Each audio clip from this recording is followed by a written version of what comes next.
Director de medios, editor, líder sindical, Víctor Santamaría emprendió distintos caminos desde los cuales desarrollar su interés por la educación, la promoción cultural y la militancia política. Es secretario general del sindicato SUTER, miembro del Congreso del Partido Justicialista Porteño, del Consejo Económico y Social de la Ciudad de Buenos Aires y se desempeña como secretario general de la Federación Argentina de Trabajadores de Edificios de Renta y Horizontal. Santamaría es también director del grupo Octubre, integrado por AM750, FM Malena, Planeta Urbano, Diario Z y la revista Caras y Caretas, de la cual actúa como editor general y preside la Confederación Argentina de Deportes. En 2011 recibió el doctorado honoris causa de la Honorable Academia Mundial de Educación por su liderazgo y compromiso en el fomento de la excelencia y la calidad educativa. Señoras y señores, con nosotros, Víctor Santamaría. Bienvenido. ¿Cómo estás, Víctor? Bueno, gracias por venir. Gracias por invitarme. Estaba pensando, ¿no? Porque si hay algo que te caracteriza es la diversidad, sos polifacético. Y me preguntaba, por supuesto el tema central del programa es la cultura, pero yo creo en la transversalidad de la cultura. Y tu actividad se despliega en campos que van del sindicalismo, la política, la cultura, el periodismo, el deporte. ¿Queda tiempo para la vida? Eso es la vida, en realidad. Eso una vez, uno leyendo muchas veces por ahí a Perón, cuando interpreta y dice que es la militancia, ¿no? Que es la política. Y él dice que la política es la vida. Y yo creo que lo que uno trata de poner de manifiesto en cada una de las cosas que realiza es justamente esa visión global de lo que interpreta que es la política, ¿no? O sea, la política no solamente tiene que ver con lo partidario, la política tiene que ver justamente con muchas actividades que uno tiene una visión y una forma de ver conforme también a una cultura, a un proyecto, a un país, el lugar donde se desarrolla, y también la vivencia que cada uno ha tenido a lo largo de su vida y cómo puede aplicarla para tratar de llevar una mejor calidad de vida a los lugares donde se desarrolla cada una de estas tareas. ¿Y de todo eso qué es lo que más te gusta hacer? Sindicalismo.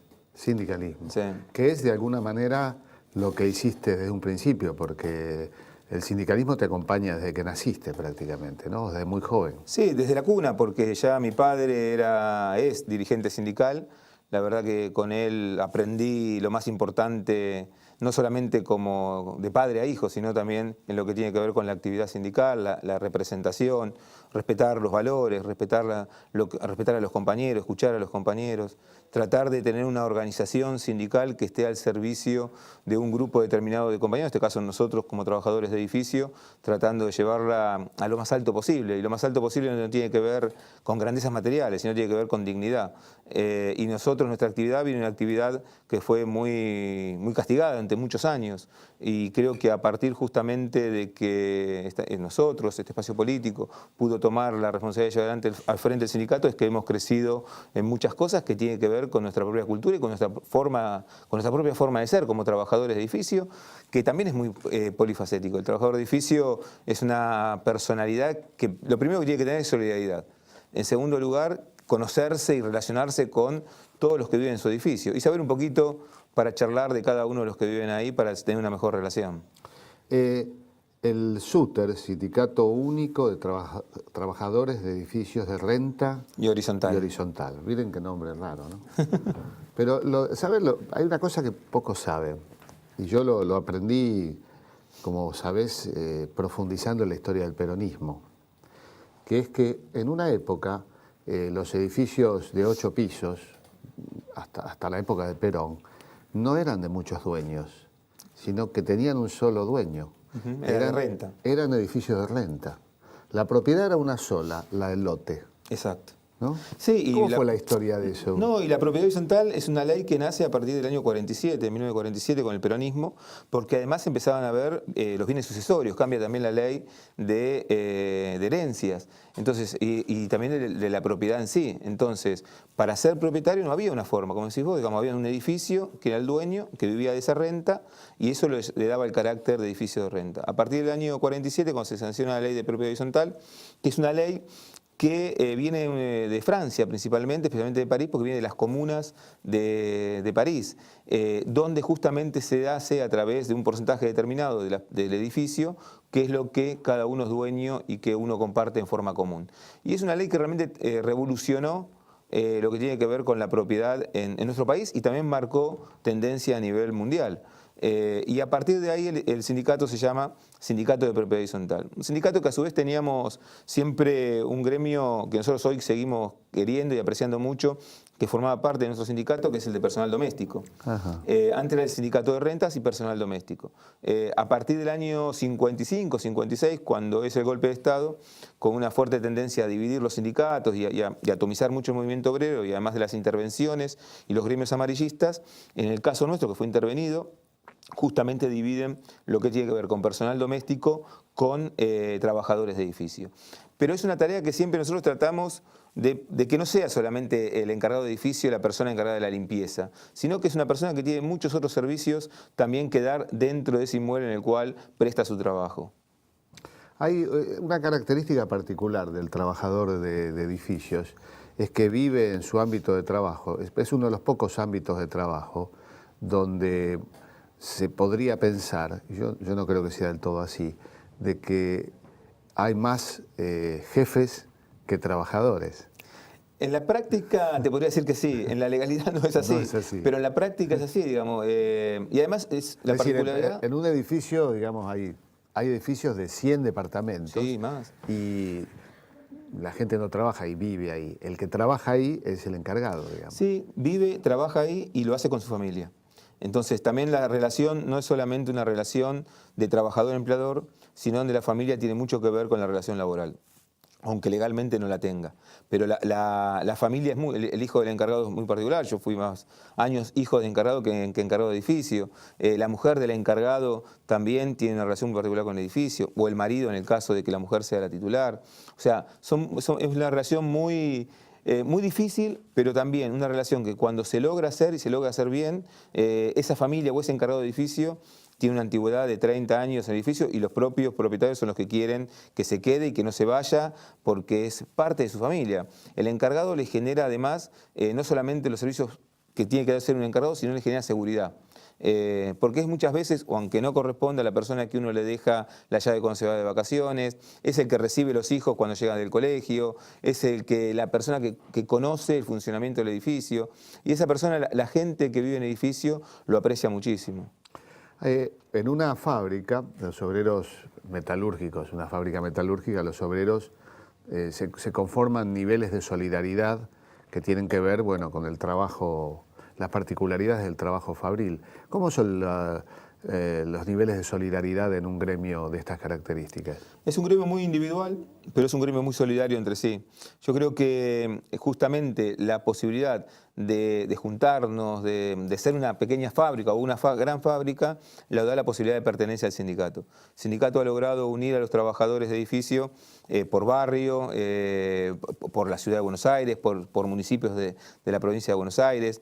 Y la verdad que existe un compañerismo muy grande y existe una solidaridad muy grande, porque además ese compañero, trabajador de edificio, que pasa, muchos de ellos, o de venir de algún lugar de otros países vecinos, o de venir de algún lugar del interior a trabajar a la Recoleta, el lugar, si hay emblemático de la clase alta argentina, a trabajar y a servir ahí, es muy difícil el cambio cultural y es muy difícil el cambio en todo sentido. Entonces, el sindicato siempre fue esa herramienta que permitió la posibilidad de integración, la posibilidad de juntarse, la posibilidad de entenderlo también por los grandes conflictos que se viven en esa mini sociedad o en esa micro sociedad que es el edificio, ¿no?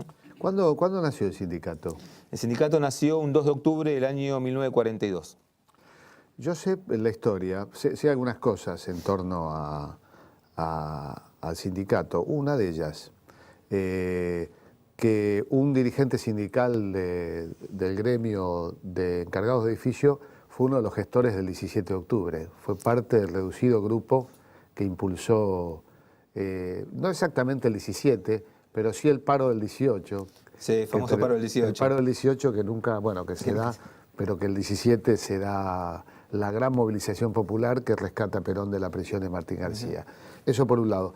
Y por otro, que se recuerda mucho la ley, el Estatuto del Peón.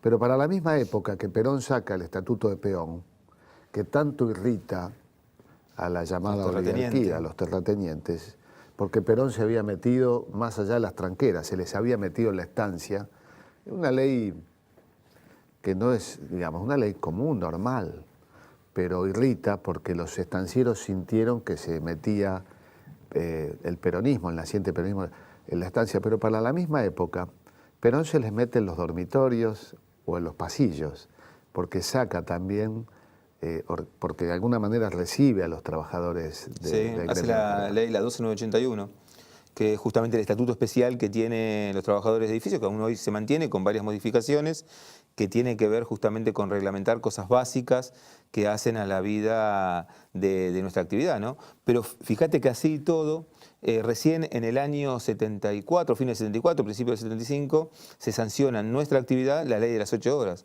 Nosotros hasta los 70, nuestro trabajo, nuestros horarios de trabajo eran más de 11 horas. Y no pudimos, y es más, en el año 75, cuando se quiere sancionar la primera ley que establece la jornada de 8 horas para un encargado de edificio, la vetan. Y tuvimos que volver nuevamente a la Cámara de Diputados y en lugar de poner, la ley nuestra es muy particular, porque en lugar de poner que tenemos 8 horas de trabajo, decimos las horas de descanso que tenemos, porque ya había pasado el periodo de sesiones y no se podía volver a presentar, según la Constitución, ¿no? O sea, no se podía volver a presentar una ley porque ya había sido rechazada. Entonces se tuvo que reglamentar, se tuvo que empezar a hacer por las horas de descanso. Entonces hay un descanso de 4 horas en la misma jornada, 11 horas de descanso entre una jornada y la otra, y es lo que establece las 8 horas de trabajo.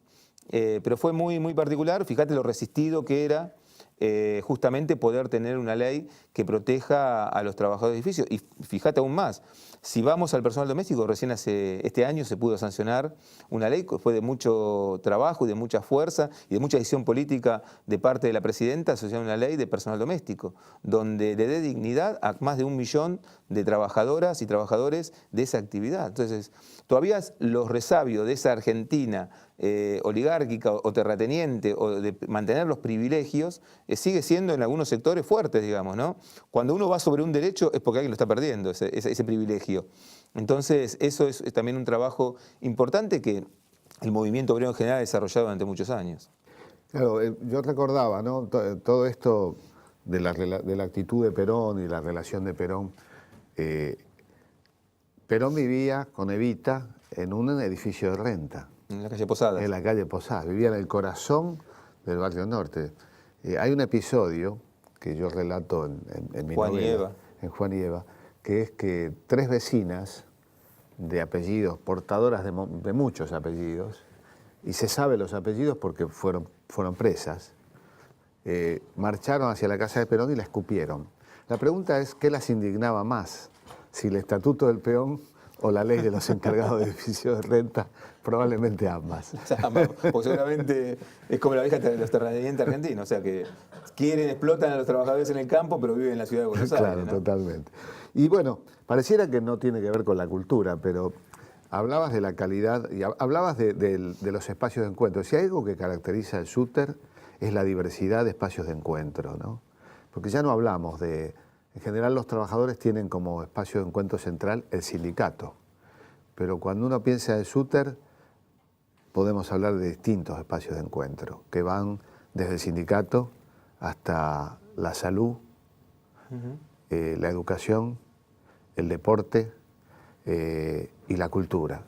La cultura a niveles que no se dan en ninguna otra organización gremial, creo, ¿no? Me gustaría que vos cuentes un poco. Sí, a ver, nosotros tenemos, como decía recién, diversos espacios de encuentro que tienen que ver con la diversidad también de la cultura en general o de la actividad de cualquier porteño o ciudadano de esta gran metrópolis que es la ciudad de Buenos Aires y el Gran Buenos Aires, ¿no?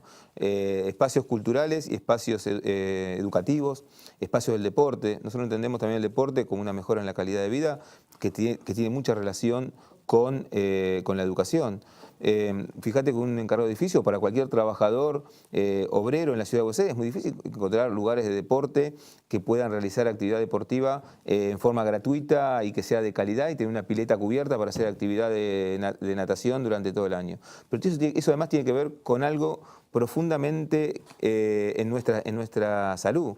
Los trabajadores de edificio aún hoy, gran parte de las viviendas siguen siendo en los sótanos o siguen siendo en las terrazas donde no llega el ascensor, y fíjate que siempre a la portería hay que llegar un piso por escalera, que es algo común. Entonces, eso también tiene muchas dificultades en el punto de vista de la salud, especialmente de los más chicos y de los que se crían, como diría mi padre, como la banana, en los sótanos. Y eso genera problemas de salud. Entonces, desarrollamos un plan integral de salud que tiene que ver con el desarrollo deportivo y con el desarrollo principalmente de la natación. Y la cultura entendemos, y eso creo que es una cuestión de que muchos de nosotros los hemos aprendido durante todos esos años, que si no hay una verdadera revolución cultural, podemos cambiar muchas cosas, podemos mover las cosas del lugar, podemos generar más derecho, pero realmente no vamos a cambiar lo más importante, que es ese cambio de fondo, que es un cambio cultural en la Argentina. Nosotros aún hoy, a uno le suele escuchar a mucha gente diciendo cómo un camionero puede ganar 15.000 pesos y horrorizarse por eso, o cómo un encargado de edificio puede ganar tanto y horrorizarse por eso. Entonces, y todavía tenemos más de un 80% del personal doméstico en forma irregular. En negro. Entonces, eso es un cambio cultural. Y creo que nosotros tenemos que dar esa batalla del cambio cultural con nuestra visión, desde nuestro lugar, desde la visión de los trabajadores, la visión de un sector de los trabajadores que es integral y que escucha al resto de las visiones que hoy existe, y que un cambio cultural que se ha dado en la Argentina en estos últimos años, y tal vez profundizado en estos días más que nunca, es poder escuchar distintas voces. Hace 10 años, 12 años atrás, había una sola voz.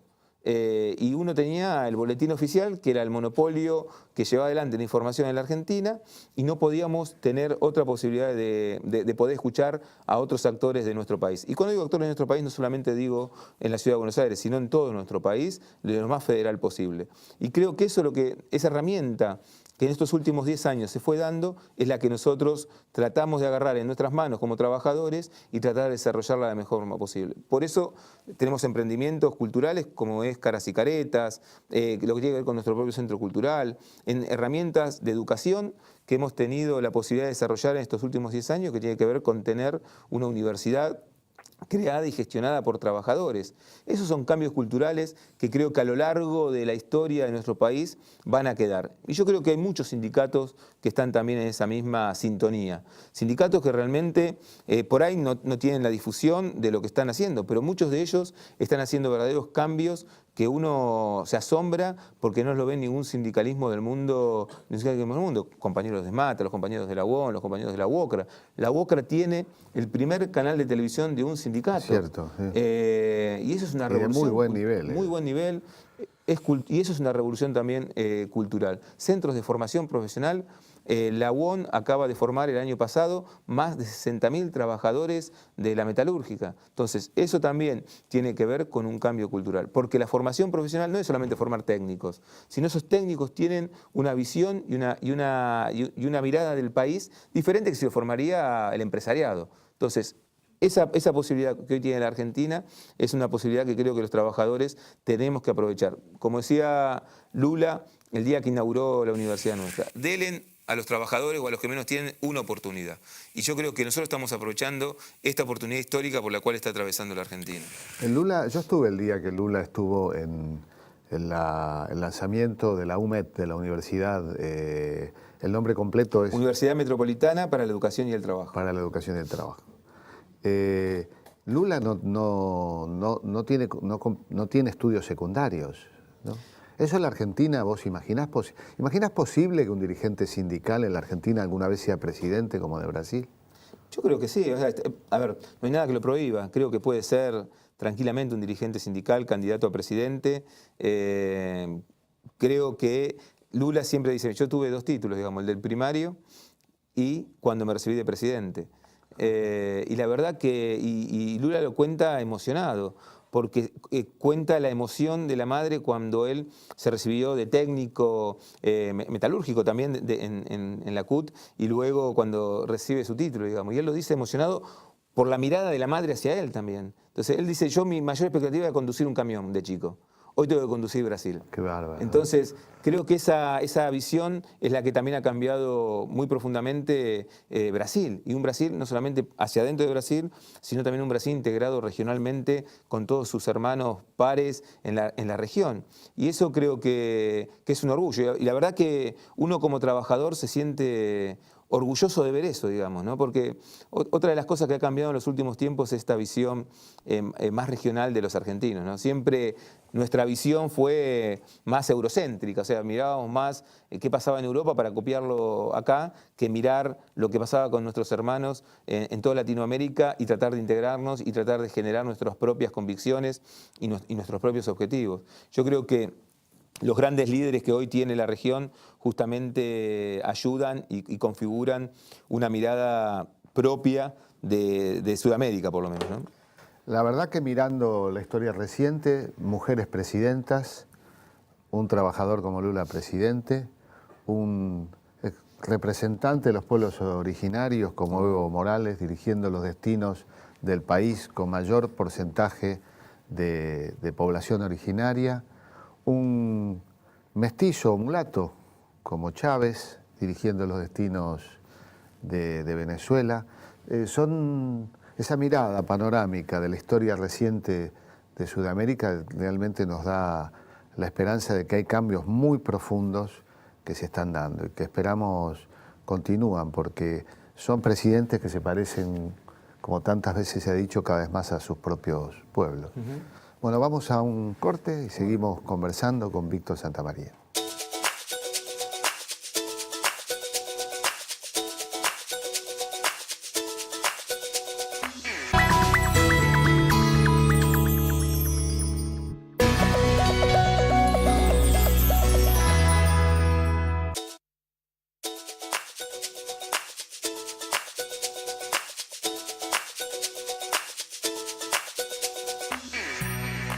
Hablábamos de cultura y trabajo cultura y el rol que la cultura tiene en el sindicalismo y de los profundos cambios culturales que se están dando en las conducciones ya de los países, ¿no? Vos sos secretario de Cultura de la CGT. Secretario de Cultura, Ciencia y Técnica, Ciencia y Técnica. De la Confederación Argentina del Trabajo, sí. ¿Y en qué consiste la tarea? Yo lo sé, pero me gusta que lo No, cuentes. pero a ver, la verdad que la CGT tiene un dinamismo muy grande en distintas áreas, ¿no? En la que me toca llevar al frente a mí, como en la Secretaría de Cultura, hemos dividido en 2 áreas, la parte cultural y la parte de ciencia y técnica. Lo que tratamos es justamente unificar a los gremios detrás de políticas en común que tiene el movimiento obrero con respecto a estos 2 temas. En el caso de cultura, hemos creado una mesa de cultura que se llama Néstor Kirchner, en la cual hemos participado ya en 2 años consecutivos en el Congreso de Cultura que organiza la Secretaría de Cultura de la Nación. La última fue en el Chaco, donde por primera vez la CGT tiene un panel y puede elaborar y llevar adelante sus propias propuestas, y la verdad que fue muy bien recibido, y la verdad que tuvimos la posibilidad desde el movimiento obrero marcar una posición de esta nueva Argentina que es distinta a la Argentina de hace 10 años. Esta Argentina es una Argentina donde el trabajo vuelve a ser el eje de construcción de una sociedad, donde el trabajo vuelve a ser el eje en el cual un Estado se construye, donde el trabajo es la posibilidad de que un padre con su familia pueda sentarse en la mesa con sus hijos y comer juntos, donde el trabajo da dignidad, donde el trabajo uno le puede dar educación a sus hijos. Entonces, esa nueva Argentina tiene una visión también diferente de la cultura y el trabajo.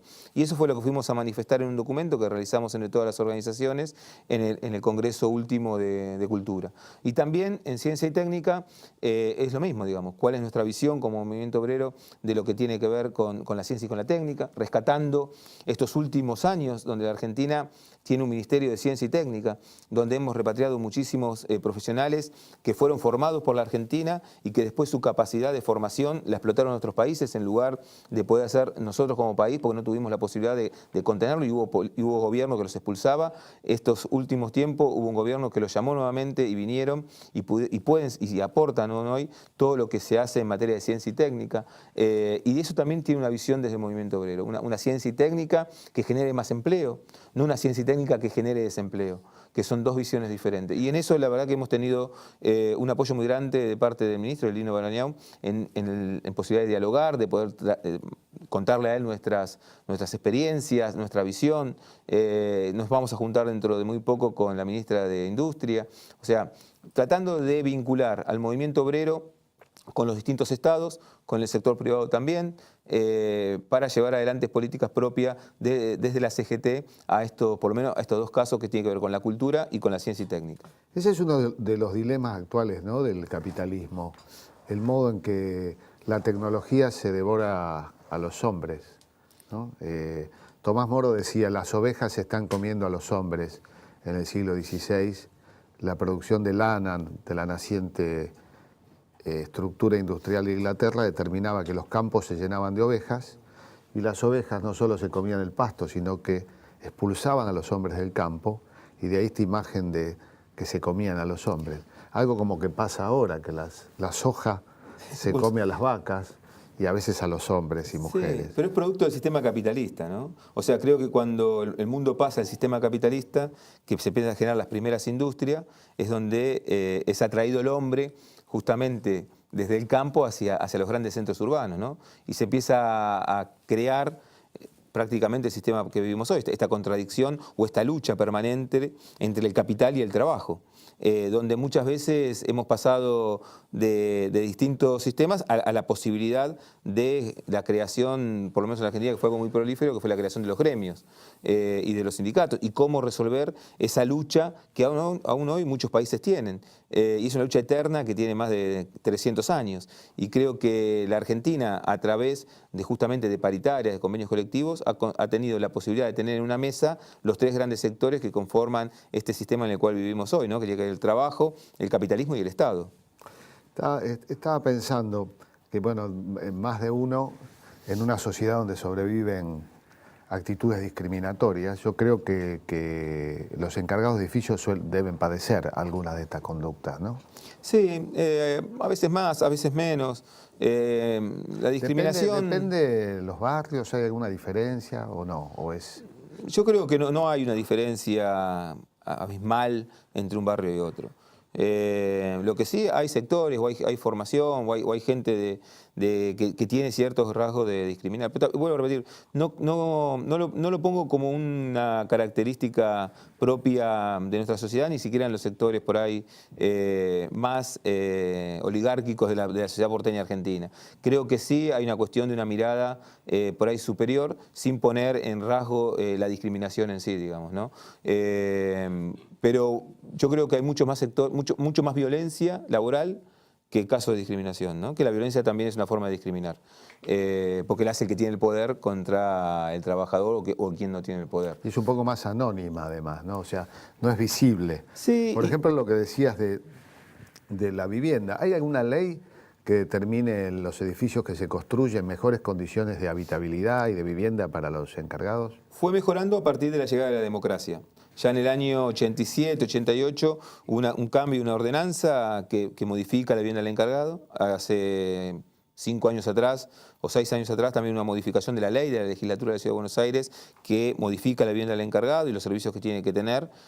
Son todas leyes nuevas que van a llevar muchos años en cambiar porque los edificios viejos ya están. Pero la verdad es que hay una mirada también desde quienes tienen la capacidad de construir, los arquitectos, los grandes emprendedores inmobiliarios en la Argentina tuvieron una mirada durante muchos años muy discriminatoria con respecto a la vivienda del encargado, ¿no? Ponerla en los sótanos. Nosotros vivíamos en un sótano en la calle Basalvaso, en plena barrio norte de la Ciudad de Buenos Aires, o que el ascensor no llegue a la vivienda del encargado, me parece un hecho de marcar una diferencia. Es la tradición absurda de las buhardillas, digamos, ¿no? Exacto, sí. Que luego se transformaron fueron idealizadas como un espacio romántico de la bohemia, pero una cosa es que un joven artista la elija la Boardilla con vista a la Tour Eiffel, y otra cosa es que ese era el lugar sin baño, sin calefacción y sin accesibilidad, en el cual vivía... Los servicios centrales no llegan muchas veces a la vivienda del encargado, la gran mayoría. ¿Cuál es la diferencia? ¿Cuánto puede incidir eso en una obra millonaria en la construcción de un edificio? Es simplemente para marcar una diferencia y un poder que es absurdo hoy en el siglo XXI. La cultura, bueno, hablábamos de muchos temas. Esta revolución que ha generado la ley de medios audiovisuales también llegó al SUTER, ¿no? Sí, nosotros venimos trabajando hace muchos años en lo que tiene que ver con la posibilidad de comunicarnos en forma diferente, ¿no? Creo que ya hace más de 20 años que tenemos un programa de televisión que estuvo en distintos canales de cable, tratando de llevar adelante una comunicación mucho más directa con nuestros compañeros, con nuestros afiliados, que a su vez pues se amplió con una mirada mucho más grande que nos da la llegada, ese 25 de mayo del 2003, la llegada de Néstor, digamos, ¿no? Con una mirada mucho más amplia de nuestra visión y nuestro lugar en la sociedad que se empezaba a construir en esa época. Por eso es que emprendimos el proyecto de Caras y Caretas, que tiene que ver con una revista, que es una de las pocas revistas culturales de la Argentina, y que la verdad que estamos muy contentos y muy felices porque también tiene una fuerte aceptación de parte de la gente. Estamos incursionando con una radio, o sea, la M750 es una radio que realmente hoy nos sentimos orgullosos de tener un director de programación como Eduardo Liberti, tener periodistas muy importantes dentro de nuestra programación, con una mirada también y con una visión desde el punto de vista de los trabajadores. Estamos también presentando en Sociedad una FM, que es Malena, nombre de tango, que es, saben que en la ciudad de Buenos Aires, a pesar de que sea la capital del tango, el gobierno de la ciudad está desguazando la única radio hay una sola que teníamos de tango en la ciudad. Entonces, a partir de una inquietud de varios compañeros, es que también para nosotros el tango es una herramienta cultural importantísima, digamos, ¿no? Es patrimonio universal. Entonces creo que en la ciudad teníamos ahí un compromiso para poder rescatar a los jóvenes valores del tango, y creo que lo estamos haciendo también a través de Malena, ¿no? Y por supuesto todo lo que tenga que ver con la comunicación para nosotros es un desafío. Somos un gremio que, por una de las características también que nos tenemos que caracterizar, es justamente la comunicación, ¿no? El encargado de edificio se tiene que comunicar con todos los que viven en ese edificio, y son, vuelvo a repetir, muchas veces gente que no tiene nada que ver con él. Entonces creo que nosotros, a través de estas herramientas, es que podemos también expresar nuestra forma de ver la vida, nuestra forma de ver la sociedad y también nuestra forma de comunicarnos con el vecino. La revista Caras y Caretas es una de las pocas revistas culturales que hay en estos momentos en los kioscos argentinos. ¿Cuántos números tira? Estamos cerca de 10.000 números. ¿Cómo eligieron el nombre de Caras y Caretas? Porque Caras y Caretas, lo digo para los más jóvenes, bueno, para los más jóvenes y en realidad cuando yo nací, Caras y Caretas ya no existía, pero sí era una revista mítica, pero que era una revista que de alguna manera tenía un componente como elitista, era la revista de lo que llamamos esa mezcla de patriciado y élite que se da a principios del siglo XX. ¿Por qué elegiste? Bueno, sé que María Seoane también está en el proyecto, en la dirección de la revista. ¿Por qué elegiste ese nombre? A ver, yo creo que hay mucho para rescatar de la historia de nuestro país, digamos, ¿no? Caras y Caretas fue una de las primeras revistas que se hizo en la Argentina y que tuvo que ver con la política, que tuvo que ver con el deporte, llegó a venderse muchísimo, casi más de 100.000 números y era semanal. Se creó justamente un día muy importante y muy caro para los peronistas, que es el 8 de octubre, un 8 de octubre de 1898, donde justamente es la fecha de nacimiento, el día del nacimiento del general Perón. Justamente ese día nacía también Caras y Caretas. Durante muchos años salió Caras y Caretas, salió de 1898 hasta el año 35, 36 aproximadamente. Después tuvo una discontinuidad y en el año 47 nuevamente volvió a salir hasta el año 55, con una visión totalmente diferente a la primera Caras y Caretas. Luego tuvo otra discontinuidad muy grande hasta el año 83, que volvió a salió, salir. ¿Sí? Salió también, Salió no me acordaba un de año eso. solamente porque tuvo una fuerte embestida de parte de ese gobierno que venía, ese gobierno democrático. Muchas veces cuando hablamos de la libertad de expresión en los distintos gobiernos, Caras y Caretas sufrió justamente porque era muy opositora también al primer gobierno del radicalismo en ese momento y tuvo un ataque muy importante, no pudo sobrevivir y tuvo que también que descontinuarse.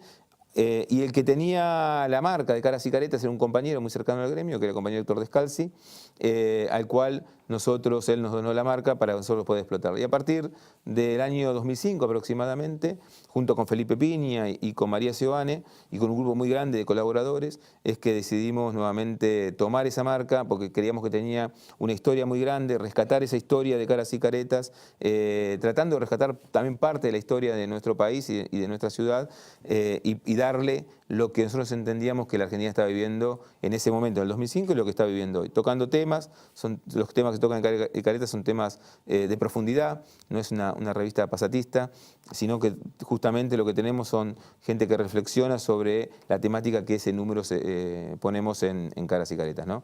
Y la verdad que estamos contentos porque hay mucha gente que la toma, que la siente como suya, y ahora estamos también en otro proyecto que entendemos que es muy interesante y que todavía está en pleno proceso de afianzarse, que es una revista para chicos, que justamente viene anexada a Caras y Caretas y esperemos que dentro de pocos meses ya tenga vida propia, que se llama PIN, que es una revista que justamente tiene mucho de la impronta y de la cultura y de esos valores que Paca Paca también tuvo cuando desarrolló su programa audiovisual, digamos.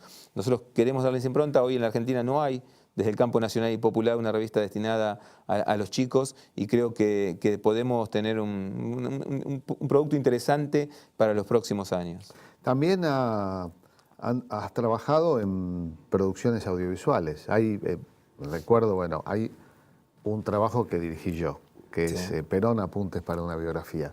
Pero rescato especialmente una historia del trabajo, Sí, que es una serie de documentales que son un relato de la historia del trabajo en la Argentina, ¿no? Bueno, con motivo del Bicentenario, nosotros junto con la CGT y junto con el Ministerio de Trabajo decidimos contar nuestra visión de la historia del trabajo. No es la historia del sindicalismo, ¿no? Sino que es la historia del trabajo, que cómo se fueron desarrollando estos 200 años de historia argentina, o de historia argentina a partir de la revolución del 25 de mayo de 1810 y cómo el trabajo fue evolucionando o no, depende de la época, en nuestro territorio. Y la verdad que uno siempre saca como conclusión que el trabajo no es ajeno a los proyectos políticos. ¿No? Proyectos políticos, cuando el proyecto político tiene encaminado la posición de esa visión republicana, esa acción de integración, el trabajo surge como motor, también impulsa no solamente conocimiento, producción. Y lo vemos del país como primer jugador de los trabajadores, ¿no? De su pasión, principalmente la lucha por tratar de recuperar derechos perdidos. Y cuando vuelve el otro proyecto, no solamente ganamos con el trabajo, sino que la lucha siempre es por más. Es interesante lo que decís, porque no hablas de que hay dos proyectos. Hay un proyecto, según tú, Sí. y coincido. El otro proyecto es una suerte de no proyecto, de antiproyecto, ¿no? Vamos a un corte y entraremos en el último bloque, en esta charla de sábado a la noche con Víctor Santamaría.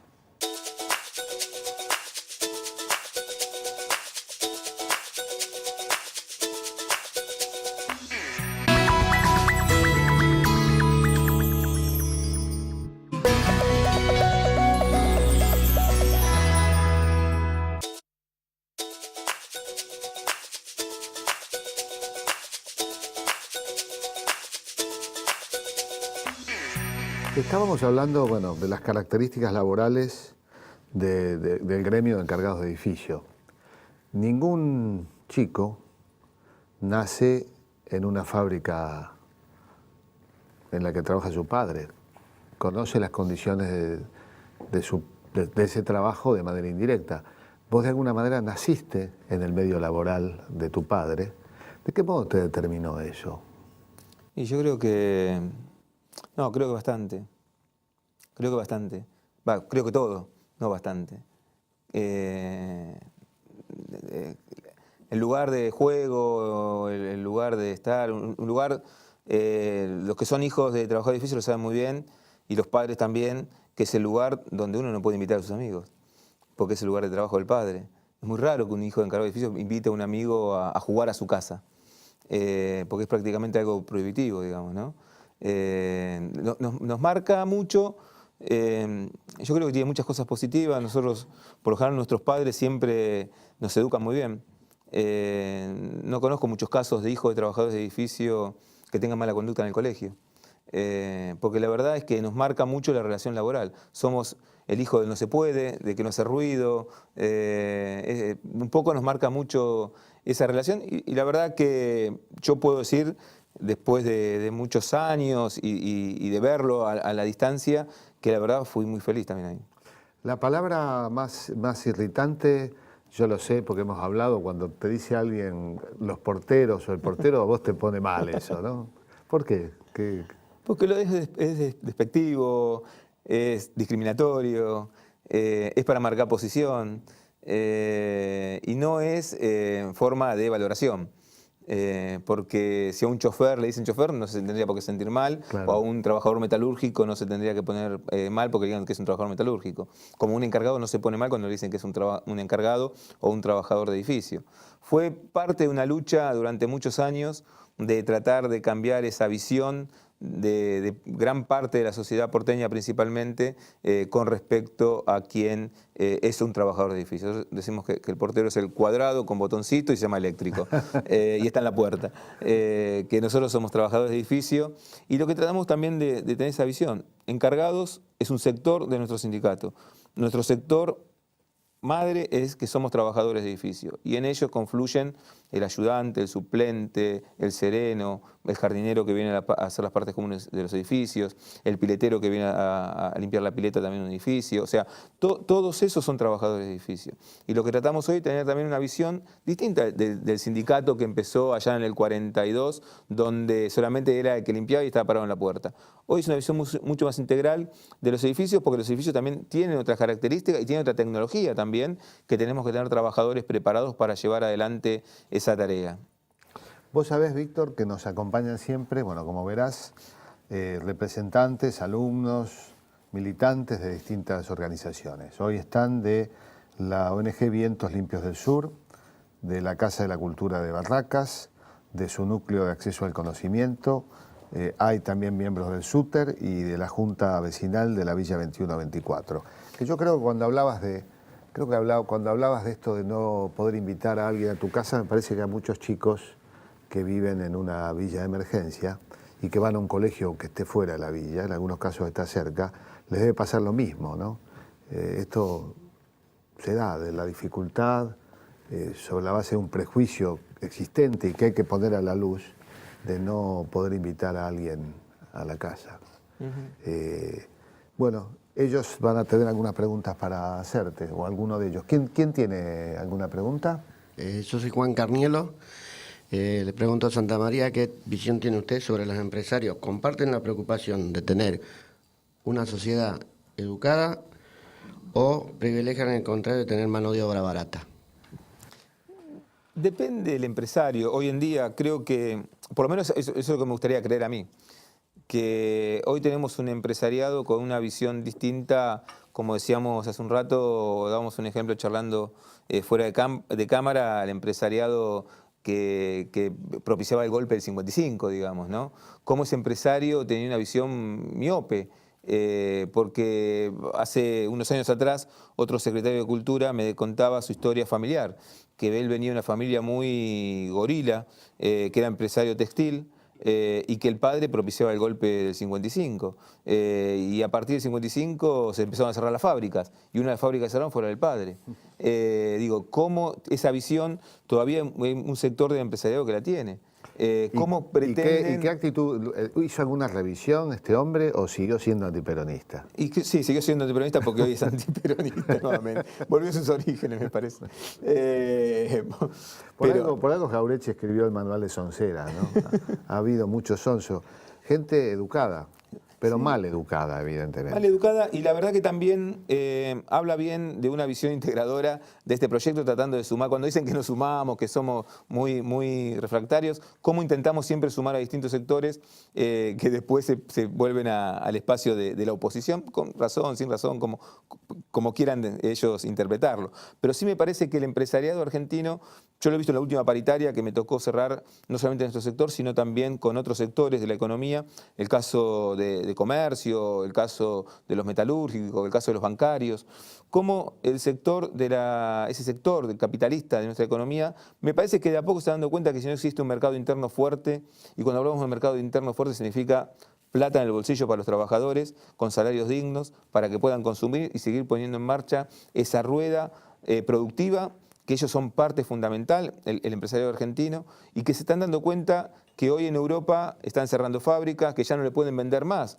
a mano de obra barata lo que producen en nuestros países, sino que tienen que empezar a tener en cuenta todo lo que se construyó en estos últimos 10 años, y creo que de a poco lo están valorando.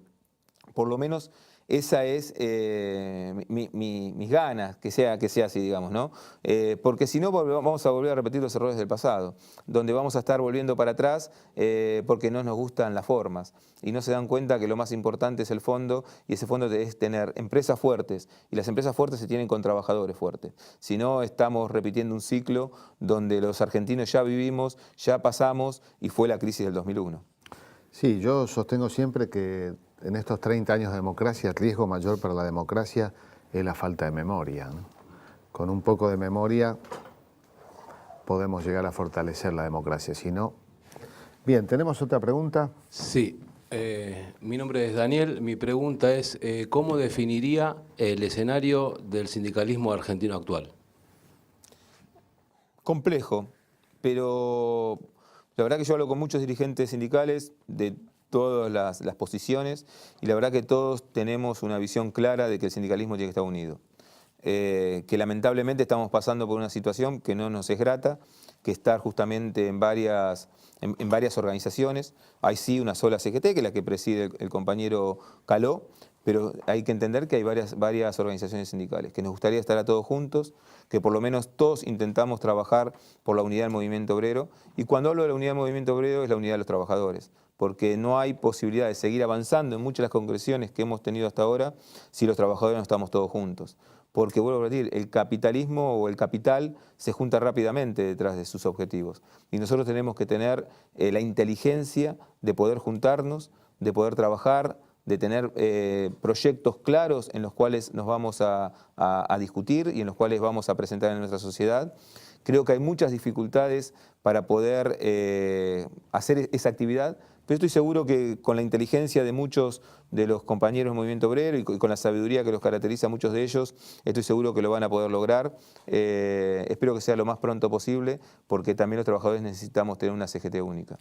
Igual esta noción sociológica de la existencia de un movimiento obrero, clase media, burguesía, oligarquía, me parece que hoy el modelo del trabajo es un poco más complejo. Es decir, de pronto encontramos un trabajador de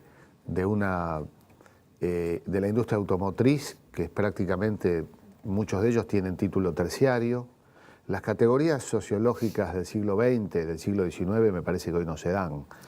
¿Esto incide de alguna manera en el modo de organización de los trabajadores? Sí, fíjate que hoy gran parte del movimiento obrero se dedica a sus trabajadores en lo que tiene que ver con la formación y con la educación. Si uno ve lo que creció la Argentina en muchas materias, ¿no? Pero si uno analiza el 2001, donde teníamos casi 25% de desocupados, donde teníamos una pobreza más del 50%, donde había una generación prácticamente perdida y sin esperanza, y analiza esta Argentina de hoy, 2013, una Argentina con casi pleno empleo, una Argentina que se está recuperando gracias al trabajo, cómo estamos pasando a agregar valor a nuestra producción, y para eso necesitamos también trabajadores más formados. Yo decía y daba el ejemplo de nuestra actividad, que es mínimo comparado con otras industrias. Como un encargado de edificio, hoy para nosotros es un trabajador de edificio, que en él depende muchas veces medidas de prevención, medidas de mantenimiento de un edificio, tecnología que se aplica en un edificio, está preparado para prevenir temas de seguridad. O sea, toda esa complejidad que hoy la propiedad horizontal, hace 10 o 12 años atrás no estaba. ¿Por qué? Porque también fue ascendiendo nuestra sociedad en general, y creo que eso hace a tener trabajadores más formados, más capacitados, donde no es común cualquier formación. Creo que la formación que tenemos que estar pensando es una Argentina para la producción. nos faltan casi 10.000 ingenieros que tenemos que formar por año. Y eso es una Argentina que está pensando en la producción para adelante. No es una Argentina pensando en los servicios. O en una Argentina del sálvese quien pueda, que era la Argentina de la flexibilización laboral o la Argentina de la desocupación. Entonces, el mundo del trabajo como categoría social también ha cambiado. Y creo que nosotros, en nuestro país, en eso también somos una referencia a nivel mundial. Hay una última pregunta. Sí, buen día, Víctor. Mi nombre es Yeroslagua y mi pregunta es en qué o cómo afectó la crisis del 2001 y qué fue lo más difícil de reconstruir después de ella. Y la crisis del 2001 creo que nos partió como sociedad, y nos marcó como sociedad. ¿Qué rescato del 2001? La democracia. Creo que si hay algo que puso a prueba el anticuerpo de la democracia en nuestro pueblo, fue el 2001, ¿no? Con mucho esfuerzo, con mucho trabajo de todos, es que la Argentina pudo mantener la democracia, que en otra época seguramente hubiese sido otro el desenlace. El 2001 creo que por lo menos a nosotros como generación, digo, la generación que tenemos pasado los 40 largos, nos marcó, porque nuestros padres vivieron los 70, nuestros abuelos vivieron el 17 de octubre. A nosotros nos marcó ese 19 y 20 de diciembre del 2001 porque fue trágico, porque fue tremendo, porque pudimos mantener, como decía recién, la democracia, pero además porque pudimos como sociedad poder germinar lo que fue después Néstor y Cristina. Y la verdad que esa planta que empezó, o esa semilla que plantamos en el 2001, hoy está dando sus frutos. Uno lo ve después de 10 años y ve, bueno, no nos equivocamos cuando Néstor nos planteó ese sueño de construir una patria grande, una patria pensando en los argentinos, ese sueño en el cual hoy podemos decir que gran parte de ese sueño está hecho realidad y que tenemos mucho por hacer, tenemos mucho por seguir construyendo, por seguir avanzando. Pero creo que esa semilla se plantó también ese diciembre del 2001, donde muchos pensábamos que antes eso la Argentina estaba prácticamente acabada. Teníamos más de 20 monedas en nuestro país. Cada provincia tenía su propia moneda. Había provincias que pedían casi separarse de la Confederación Argentina. Era una desintegración muy grande. Y creo que pudimos reconstruirlo porque hubo una persona que no renunció a su sueño y no dejó ninguno de sus ideales en la puerta de la Casa de Gobierno. Para que algunos lo entiendan, uno está viendo hoy la Europa en crisis. Y en la Europa en crisis hemos visto estallidos, como en Grecia, en España, descontentos. Como dice la CLOM, múltiples demandas insatisfechas de todo tipo. Y ya hace años, los indignados de España ya tienen más de 3 años. Y uno se pregunta, ¿qué es lo que pasa? Que se siguen profundizando las medidas de ajuste.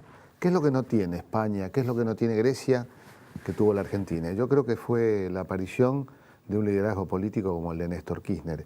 Y preguntarte, porque sé que vos a Kirchner no lo conociste en el 2003 ni en el 2001. Es decir, yo recuerdo que tuviste un acercamiento prematuro. ¿Qué recordás de aquel Kirchner que visitó el Suter, si no me equivoco, a finales de los 90, ¿no? Sí, en el 96. Una relación muy afectiva. Nosotros veníamos en un proceso político en el peronismo de la Ciudad de Buenos Aires muy difícil, donde el menemismo ocupaba la escena política de nuestro espacio en general y no había posibilidades de disenso. Y el único dirigente nacional del peronismo que nos escuchó y nos apoyó fue Néstor y Cristina. Sí, yo recuerdo haber estado con ellos en el sindicato 98, 99, pero vos desde antes ya tenías contacto con Néstor y Cristina. Sí, y bueno, y ahí más empezamos con La Corriente, que era la primera agrupación política en la Ciudad de Buenos Aires de Néstor. Después cuando Cristina es expulsada también del bloque del peronismo en esa época dura de los 90 por mantener sus posiciones y no renunciar a sus idearios, ella funcionó en nuestro sindicato, trabajando en el gremio que le dio cabida. Y la verdad que siempre encontramos en él una persona sencilla, una persona capaz de plantear sus ideas a nosotros, que éramos trabajadores, y entenderlo, y plantear cosas básicas. Nosotros decíamos, espero que cuando llegue lo pueda cumplir, porque veníamos en nuestro país donde los presidentes no cumplían. Y había presidentes que después se jactaban de decir, si yo hubiese dicho lo que iba a hacer, no me votaba nadie. Creo que Néstor dijo un 20% de lo que iba a hacer. Hizo mucho más de lo que nosotros como trabajadores hubiésemos soñado de poder vivir en nuestro país, que era poder tener el trabajo, de poder acercarse a la gente, trabajar, bueno, en educación, en formación, en ciencia, en técnica, en justicia, que es todavía uno de los grandes deudas de la democracia, pero que Néstor avanzó muchísimo cuando reformó la Corte. Cosas que por ahí, en el transcurso del tiempo, nos estamos olvidando, porque 10 años parece poco tiempo, pero todo lo que se ha construido en la Argentina en estos últimos 10 años es muchísimo. Y creo que ese gran artífice fue Néstor, que fue un conductor que realmente nosotros nos sentimos orgullosos de haberlo tenido como presidente, y nunca creo que hemos hecho gala de decirnos nosotros a Néstor lo conocemos antes del 2003, al contrario. Esa simpleza que nos dio Néstor es lo que nosotros tratamos también de practicar cuando hacemos política. ¿No has sido funcionario en estos 10 años? ¿Yo? Sí. No fui funcionario de gobierno nacional. Eso da autoridad a tus palabras, ¿eh? Bueno, te quiero agradecer y bueno, creo que hoy hemos hecho un pequeño aporte a la memoria colectiva. Gracias. No, Jorge, muchas gracias. La verdad que muy contento de estar acá.